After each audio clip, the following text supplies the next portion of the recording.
ഒരു 7 വയസ്സ് 8 വയസ്സിലുള്ള സമയത്ത് എൻ്റെ തൊട്ടടുത്തുള്ള ഒരു ചെറിയ മുട്ടായിക്കട ഉണ്ടായിരുന്നു. ആ മുട്ടായിക്കടയിൽ നിന്ന് എൻ്റെ ഒരു അടുത്ത ബന്ധു ഓറഞ്ച് ഇല്ലി മാതിരിയുള്ള ഒരു മുട്ടായികൾ അദ്ദേഹം ഒരു കടലാസ് കിട്ടുകൊണ്ടിരിക്കണ്ടായിരുന്നു. ഞാനതിൽ നിന്ന് കുറച്ചു നേരം നോക്കി നിന്നു. അദ്ദേഹം എനിക്കൊന്ന് തരുമെന്ന് വിചാരിച്ച്. പക്ഷേ അദ്ദേഹം എന്നെ ദേഷ്യത്തോടെ നോക്കുന്നതാണ് കണ്ടത്. അപ്പം ഞാൻ അതിൽ നിന്ന് ഒരു മുട്ടായി അദ്ദേഹത്തിൻ്റെ സമ്മതമല്ലാതെ എടുത്ത് ആ സമയം തന്നെ അദ്ദേഹം എൻ്റെ ഈ ഒരു വിരല് പിടിച്ചൊടിച്ച് അത് തിരിച്ചു മേടിച്ചു. ഞാൻ ഒരുപാട് കരഞ്ഞ് അവിടെ നിന്ന് തേങ്ങിക്കരഞ്ഞു. ഒരു പാവപ്പെട്ട മനുഷ്യൻ്റെ നാട്ടിലെ ഒരു മനുഷ്യസ്നേഹി ഒരു പോങ്ങ മുട്ടായി ആ ഓറഞ്ചില്ലിൻ്റെ മുട്ടായിൻ്റെ കയ്യക്ക് 2 കയ്യക്കും തന്ന് എന്നെ അവിടെ നിന്ന് സന്തോഷിപ്പിച്ചു. കാലങ്ങൾ ഇതേമാതിരി തിരിച്ചു വന്നു. 10-30 വർഷം ആയപ്പോൾ എൻ്റെ ജീവിതം ഒരുപാട് ഉയരത്തിലെത്തി.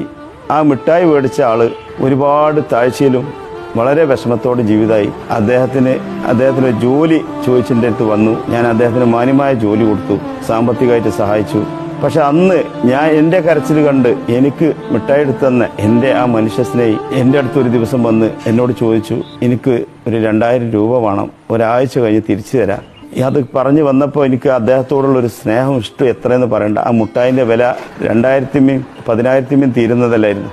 ഞാൻ നിങ്ങൾ ഇരിക്ക് ചായ ഉണ്ടാക്കാമെന്ന് പറഞ്ഞു. അല്ല, എനിക്ക് പോവാൻ അർജൻറ്റാണെന്ന് പറഞ്ഞപ്പോൾ എന്തായാലും എൻ്റെ ഭാര്യയോട് പറഞ്ഞ് അർജൻറ്റായിട്ട് നീയുള്ള ചായ ഉണ്ടാക്കുമെന്ന് പറഞ്ഞു. ചായ കൊടുത്ത് ഞാൻ അദ്ദേഹത്തിൻ്റെ കയ്യിൽ 20,000 രൂപ കൊണ്ടുകൊടുത്തു. അപ്പോൾ അദ്ദേഹം പറഞ്ഞു, ഇത്ര ആവശ്യമില്ല, എൻ്റെ അടുത്ത് തിരിച്ചു തരാനുണ്ടാവില്ല മോനോ, ഞാൻ വിഷമത്തിലാണിപ്പോൾ. ഞാൻ അദ്ദേഹത്തിനോട് പറഞ്ഞ്, ഈ കാശ് എനിക്ക് തിരിച്ചു തരാനുള്ളതല്ല, ഇത് ഞാനും നിങ്ങളും പാടൊരു കട ഉണ്ട്, ആ കട ഞാൻ വീട്ടിൽ തീരൂല. അന്നത്തെ ആ മിഠായിൻ്റെ വില 20,000 അല്ല 20 ലക്ഷം തന്നാലും തീരൂലേക്ക, മനസ്സിന്ന് പോവില്ല നിങ്ങൾ അന്ന് തന്ന ഒരു മിഠായിൻ്റെ സ്നേഹം. ആ പാവം മനുഷ്യൻ എന്നെ കൂട്ടിപ്പിടിച്ച് കരഞ്ഞു. നിങ്ങളൊക്കെയാണ് മനുഷ്യർ, നിങ്ങളൊക്കെയാണ് മനുഷ്യത്വം എന്നുള്ളത് മനസ്സിലായ ആള്. വന്ന വഴി മറക്കാത്ത എൻ്റെ മക്കള് ഒരുപാട് ഉയരത്തിലെത്തും. എത്ര ഒരു സ്നേഹമാണ് ആ സമയത്ത് അദ്ദേഹം എനിക്ക് തന്നത്. രണ്ടാളും കണ്ണീരോടെയാണ് അങ്ങോട്ടും ഇങ്ങോട്ടും പിരിഞ്ഞത്. അപ്പോൾ നമുക്കൊക്കെ മനസ്സിലാക്കാം, കുഞ്ഞു മക്കളെ നമ്മൾ ആട്ടിവിടാനോ അവർക്ക് നൽകാതെ ഇരിക്കാനോ ചെയ്യരുത്. നാളെ അവന് ചിലപ്പം പടച്ചമ്പുരാന് ഒരുപാട് ഉന്നതിയിലെത്തിക്കും.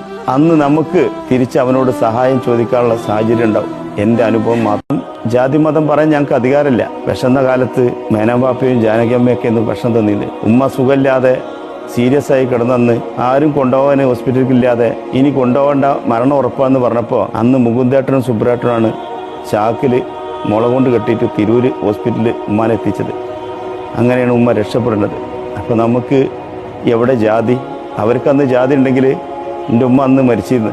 ഞങ്ങൾ പട്ടിണി കിടന്ന് മരിക്കുമായിരുന്നു. മേനമ്പാപ്പയും ജാനകിയമ്മയും ഇല്ലെങ്കിൽ. പടച്ചമ്പുരാൻ നമ്മളെ ഹൃദയത്തിക്കാൻ നോക്കണം. പള്ളിയിലും അമ്പലത്തിലും മാത്രം ഓടിയോണ്ട് കാര്യമില്ല. ആദ്യം നമ്മളെ മനസ്സ് അത് നന്നാവണം. അത് നന്നെങ്കിൽ മാത്രമേ നമുക്ക് എല്ലാ വഴിയും ഉണ്ടാവുള്ളൂ. പടച്ചമ്പുരാൻ നമ്മളെടുത്തുണ്ടാവുള്ളൂ. ശബരിമല അയ്യപ്പര് വാവരെ കാണാതെ എൻ്റെ അടുത്ത് വന്നാൽ നിങ്ങളെ കർമ്മം ശരിയാവില്ല എന്ന് നമുക്ക് എത്രയോ കാലങ്ങൾക്ക് മാതൃക തന്ന ആളാണ്. അങ്ങനെ ഓരോ മതത്തിലും മനുഷ്യനെ സ്നേഹിക്കാനും സഹായിക്കാനും പറയുന്നുണ്ട്. ആരെയും ആക്രമിക്കാനല്ല പറയുന്നുണ്ട്. ചില ആളുകൾ സമ്പത്ത് വരുമ്പോൾ അത് മറന്ന് ജീവിക്കും. ആ പൂത്തിരി കത്തുമ്പോൾ നല്ല പ്രകാശീകരം, പക്ഷെ ആ പൂത്തിരിക്ക് വലിയ ആയുസ്സുണ്ടാവില്ല. അതുമാതിരിയാണ് പടച്ചമ്പുരാൻ നമ്മളെ തന്ന സമ്പത്ത് നമ്മൾ ആർഭാടായിട്ടും അഹങ്കാരമായിട്ടും ജീവിക്കുമ്പോൾ ഓർക്കുക, അത് തിരിച്ചു എടുക്കും പടച്ചോൻ. പിന്നെ നമ്മളൊക്കെ ഒരു യാത്രക്കാർ മാത്രമാണ്. തിരിച്ചുള്ള ഒരു യാത്ര നമ്മൾ പ്രതീക്ഷിക്കാതെ എവിടെ വെച്ചോ എപ്പോഴാണെന്നുള്ളത് പടച്ചമ്പുരാനെ അറിയുള്ളൂ. ആ സ്പോട്ടിൽ വെച്ച് അള്ളാഹ് പിടിക്കും. ആ നേരത്തെ ഞാൻ എൻ്റെ എല്ലാ സമ്പത്തും കൊടുക്കാമെന്ന് നമ്മൾ പറഞ്ഞിട്ട് യാതൊരു കാര്യമില്ല. നമുക്ക് ആരോഗ്യം തന്നു, നമ്മളെടുത്ത് സമ്പത്ത് തന്നു, അത് അർഹതപ്പെട്ട പാവപ്പെട്ടവന് നൽകാനുള്ള മെസ്സേജും ആദ്യം മുതലേ തന്നു. പക്ഷേ നൽകിയില്ലേ അനുഭവിച്ചേ തീരൂ.